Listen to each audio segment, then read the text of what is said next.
राहुल, एक शांत स्वभाव का गेम डेवलपर, अपनी कोडिंग की दुनिया में खोया रहता था। असल जिंदगी से कटा हुआ वो हर रात एक ही सपना देखता, एक खूबसूरत लड़की आयशा, एक कलाकार जिसकी दुनिया रंगों से भरी। आयशा भी उसी लड़के को अपने सपनों में देखती, एक रहस्यमय जगह में जहां वे दोनों मिलते, बातें करते, हंसते। हर सपना पिछले सपने से जुड़ा होता, जैसे कोई अधूरी कहानी। राहुल ने अपने दोस्तों को सपनों के बारे में बताया, पर वे हंसे।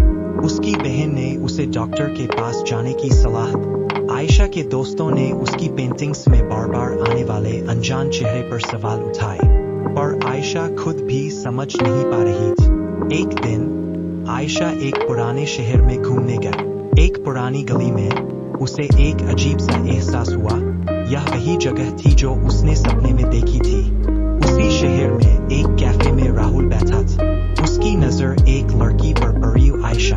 उनकी आंखें मिलीं और दोनों को एक अजीब सी पहचान हुई, जैसे वे पहले भी कहीं मिले हो। उनकी मुलाकात एक रहस्यमय शुरुआत थी। क्या ये सपने सिर्फ सपने थे या कुछ और? क्या उनकी मुलाकात सिर्फ इत्तेफाक थी या उनकी नीति में लिखा था?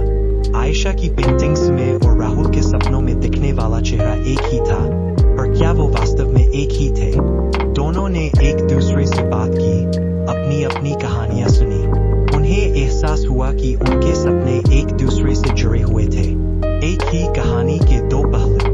अब उन्हें अपनी इस रहस्यमय मुलाकात की सच्चाई का पता लगाना था। क्या उनके सपने किसी और दुनिया से जुड़े थे? क्या यह सब एक अलौकिक घटना थी, या फिर यह सब कुछ सिर्फ एक अद्भुत संयोग था?